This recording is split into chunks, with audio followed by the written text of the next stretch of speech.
rápido y sencillo. He visto este vídeo de Asmongold aquí y digo, lo voy a compartir con los chavales porque me parecía interesante. Dice, la razón de todos los problemas en videojuegos. Punto. Pero Diablo 4 está metidos, así que vamos a ello. Hi guys. Bueno, pequeña intro por si no conocéis a Asmongold. Es uno de los streamers más famosos a nivel mundial. Tiene opiniones bastante buenas. Empezó con World of Warcraft muy a saco el mundo de Warcraft. Pero bueno, le da a todo, ¿sabes? Le da a Path of Exile, a todos los MMOs y a RPGs. Es un experto en ello. Y sus opiniones suelen ser bastante fundadas, a veces un poco controvertidas porque el tío va a saco. Y bueno, aquí está diciendo que se va a ir a la cama, son las 7 de la mañana.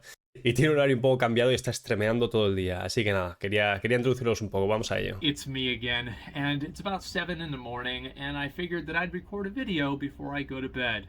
And today, the topic we're going to be talking about is mining canary problems in video games.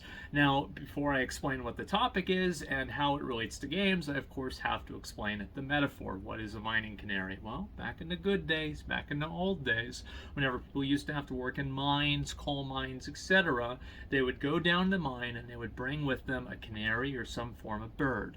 And this bird, they would have it in a little cage, and whenever the bird died or the bird started acting weird or crazy, they Creo que el canario es Diablo 4. would know that because the bird's lungs are smaller, the poisonous gases below them would affect the bird negatively before they were able to be affected as humans, because they obviously, people have larger lungs than a bird does. So the bird dies, oh shit, I don't want to go down there, there's poisonous gases. So how does this relate to video games? Well, this is obviously a premonition. This is obviously an ominous sign.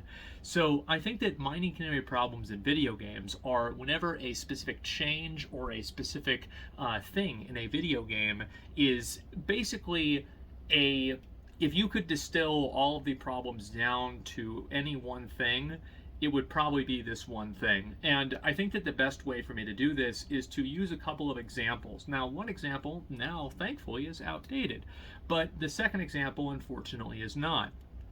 First example I'm going to use is the Diablo 4 change from making the leave instance timer 5 seconds instead of 3 seconds. They increased the timer because of some stupid reasoning, and I viewed this as a mining canary problem. This is a problem that indicates a key core massive disconnect between the developers and the players. And Hostia, qué razón que tiene, chaval. Hostia, qué razón que tiene. Pero no lo había visto entero, ¿eh? Había visto que el título, y un poquito lo que había visto, había leído que era interesante. Hostia, qué razón que tiene. Venga, ya se mira. Hostia, qué Hola, hola, hola. Hola, hola, hola. Hostia, qué razón que tiene, chaval. O sea, es que esto... ¿Os ha quedado claro lo que ha dicho? ¿Sabéis que hubo un cambio en el tiempo de teletransporte de las mazmorras de 3 a 5 segundos? O sea... Eso es un cambio que es lo que dice este hombre. Es una desconexión completa con los jugadores. Y ahí es donde la gente se empieza a preguntar, ¿pero los desarrolladores juegan a Diablo 4? Every once in a while, you'll see a developer make a change that is so out there, so outrageous, so ridiculous, that it just kind of encapsulates the entire animosity that they might have with the community, or the entire disconnect that they have with the community. And I'd actually be curious, guys, after I put this second example, if you have any examples like this in your own games, maybe examples that I haven't thought of. The second example is going to be in Dragonflight, World of Warcraft. And back in the beta, or sorry, not the beta, the pre-expansion patch for the Drakthir, which are going to be the the new race, they had a racial ability where they could fly around and effectively use dragon riding anywhere in the Eastern Kingdoms or anywhere in Kalanor. No lo sabía. And Blizzard thought, in all of their brilliance, they thought that they were going to nerf this and change it. That way, everybody didn't start rolling Drakthir to farm old world dungeons. I'm not kidding. That's actually what their logic was. And it is still nerfed to this day. It was an ability called Soar. And also, now with the new patch, it's been announced that, of course, they're actually going to be allowing everybody to use the dragon riding mounts in the old world. So not only is this change stupid fundamentally, but it's also been completely outdated. So Hostia. it's one of the things where, and again, like as soon as the developer explains what their perspective is and why they think this is a problem, everybody that is watching and that actually plays the video game realizes that they don't. So this is a big problem, and I think that also it's one of the things where like there are sometimes whenever it will seemingly be like a very small change, like, oh, this is like not really a big deal, like why does this really matter? And it doesn't really matter, but I think in these mining canary type problems it indicates a larger disconnect. So Sí, for example, sí, sí, if sí, sí, you're sí. charting a course across the ocean. Y eso puede ser un problema mayor, chavales. No me extrañaría que... Es que lo del mono con dos pistolas que he dicho más de una vez en Blizzard, que toma las decisiones... Lo que está diciendo es la primera vez que me está dando miedo Blizzard Entertainment en plan en serio. Porque, a ver, ya sabemos que la dirección de Blizzard ha sido la que ha sido. Bueno, no voy a hacer comentarios de eso. Pero nunca he sido un tío dramático hasta que estoy razonando lo que está diciendo este tío ahora mismo, a día de hoy. Porque el cambio que hicieron del tiempo de teletransporte a la mazmorra de 3 a 5 segundos, que un cambio así llegue a ser activo, no tiene ningún sentido. Pero tiene tan poco sentido que se vuelve lo contrario. Es que directamente no entienden el juego que están haciendo.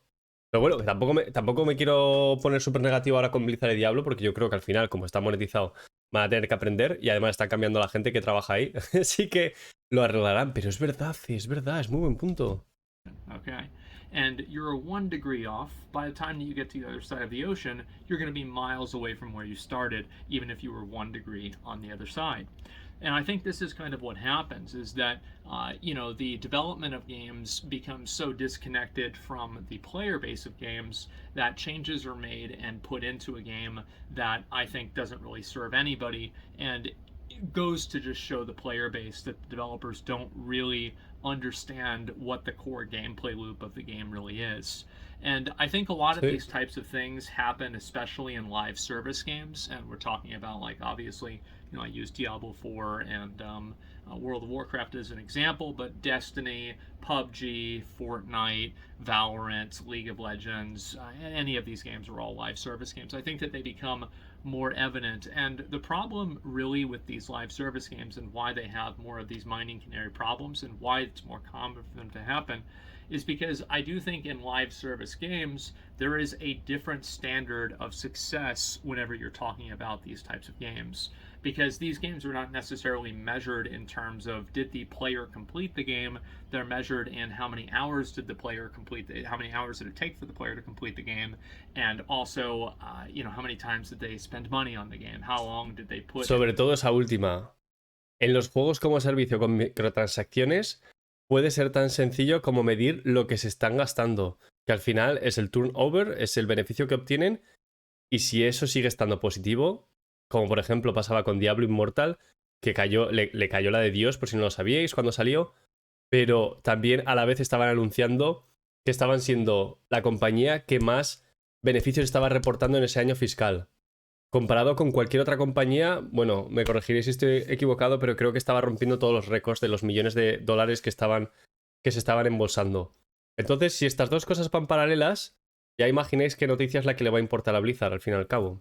Pero he de romper una lanza con Diablo Immortal, porque lo analicé hace poco este año, y como juego, objetivamente, como juego, ha mejorado bastante. Into the game, how many hours.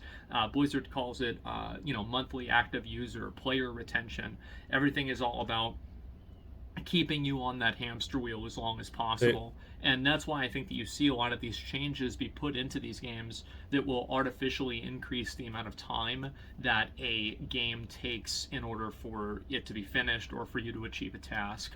And I think that you can contrast this with something like Elden Ring, for example. Bueno, es incluso peor, porque Diablo 4 no está haciendo eso. Diablo 4 está cada vez bajando más el tiempo que necesitas para subir a nivel máximo, la experiencia que consigues va siendo mejor, aunque es verdad que está nerfeando la experiencia de fuera de las mazmorras, ya lo sabemos, pero en las mazmorras sí que se sube bien y cada vez es más fácil. Las mazmorras de nivel más alto cada vez son más fáciles. El pase de batalla se sube bastante sencillo, vamos, es que en un mes, por muy casual que seas, es que lo vas a completar, ¿sabes? La temporada dura 3 meses. Entonces Blizzard no está buscando que te pegues mucho más tiempo en el juego, aunque le gustaría. Blizzard parece que está confusa.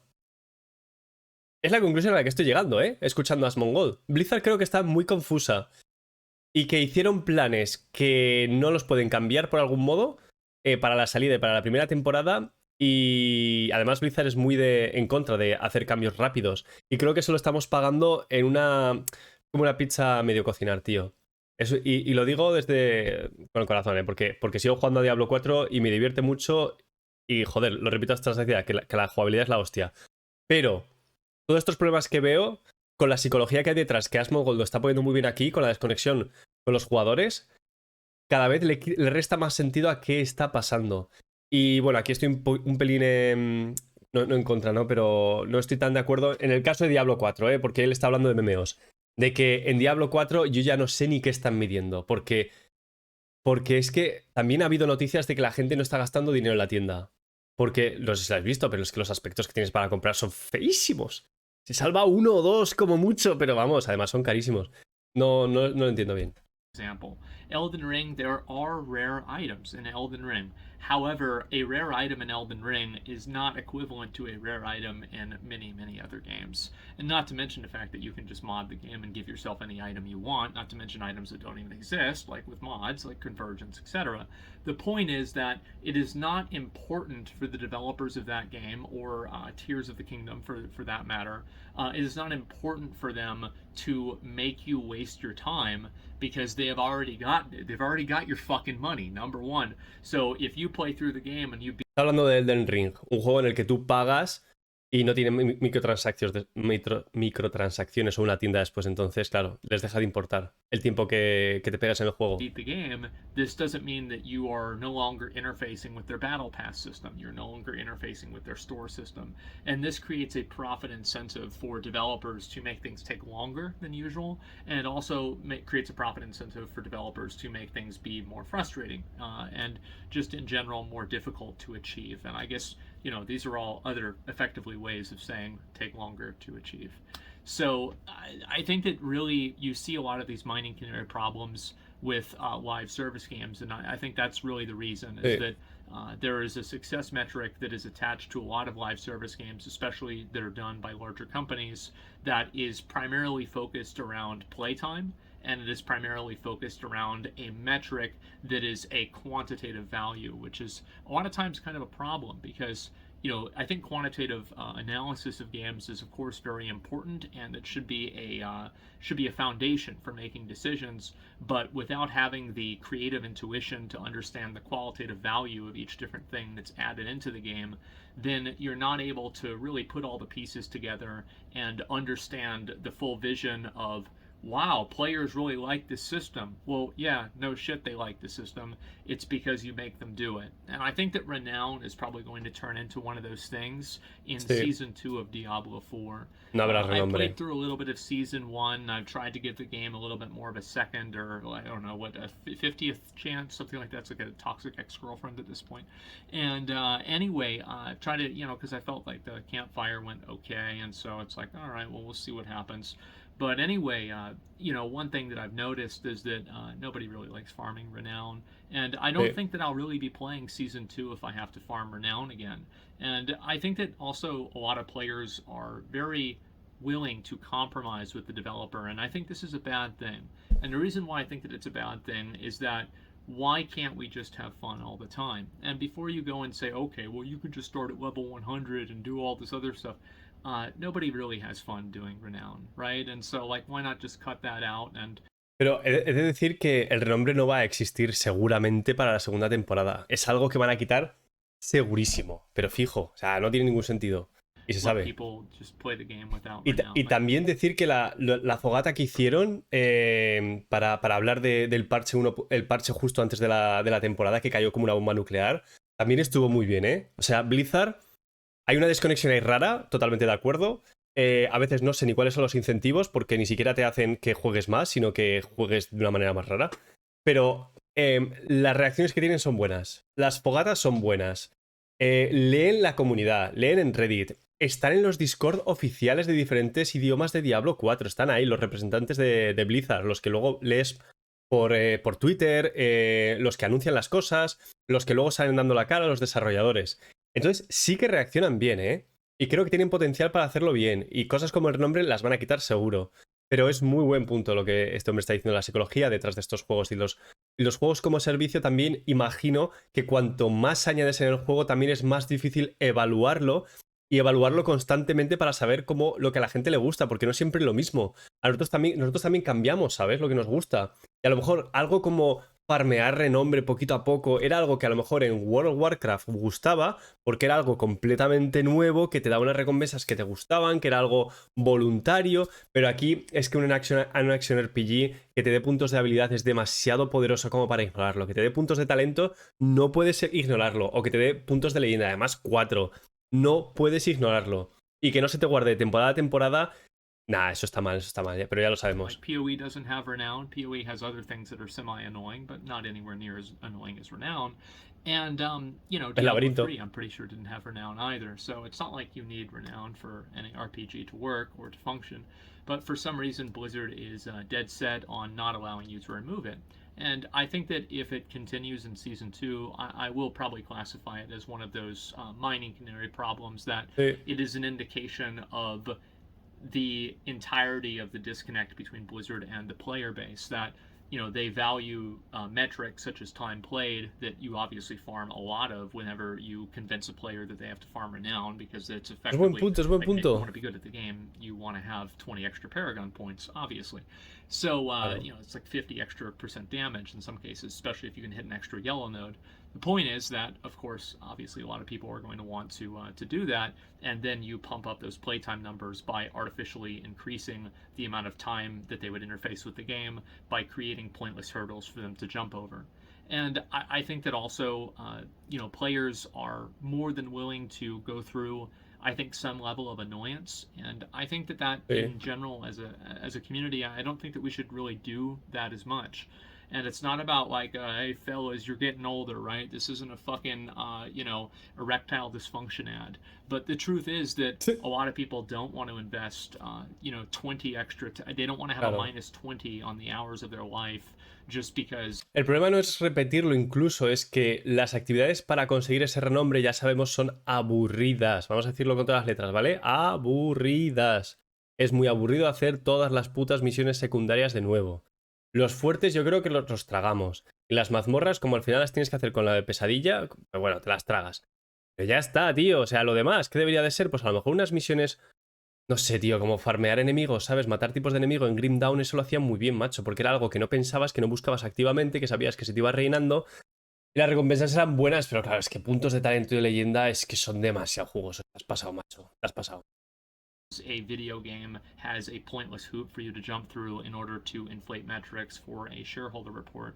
And I think the truth is that if enough players say no, then the company will say yes, and they'll do what the players want. And Sí. That's just the beauty of a free market. And I really hope more people understand that, and I hope more people stop compromising with allowing their time to be wasted with useless mechanics and useless design.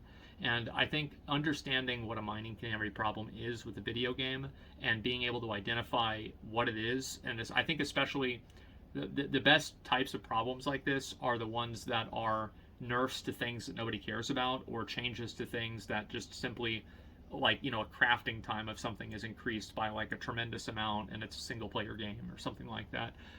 Those types of things are very good indicators of where the developer's mind is at, and oftentimes it's not in the same place as the player.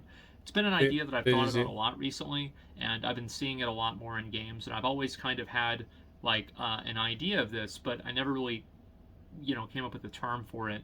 So I figured I'd make this video and talk about it with you guys, see kind of how other people have to think about it, what you guys think, examples in games that you've played, and am I the only one who's crazy here, or has this been a thing for quite a while? And I think it's actually quite insightful whenever you kind of identify it as an idea and then look at things through that lens. So anyway, I wanted to share that with you guys and talk about it, have a little conversation, and anyway, be curious to hear other people's examples and see if it's as much of a common thing in other games as it is seemingly in Blizzard games. So that's about it. Thanks for watching. Peace. Bueno, me gustas Mongol, ¿eh? Es que es un tío muy majo, macho. Es un tío majo que además piensa... Defiende a los jugadores. Es lo que me empezó a gustar Asmongold. Piensa en los jugadores.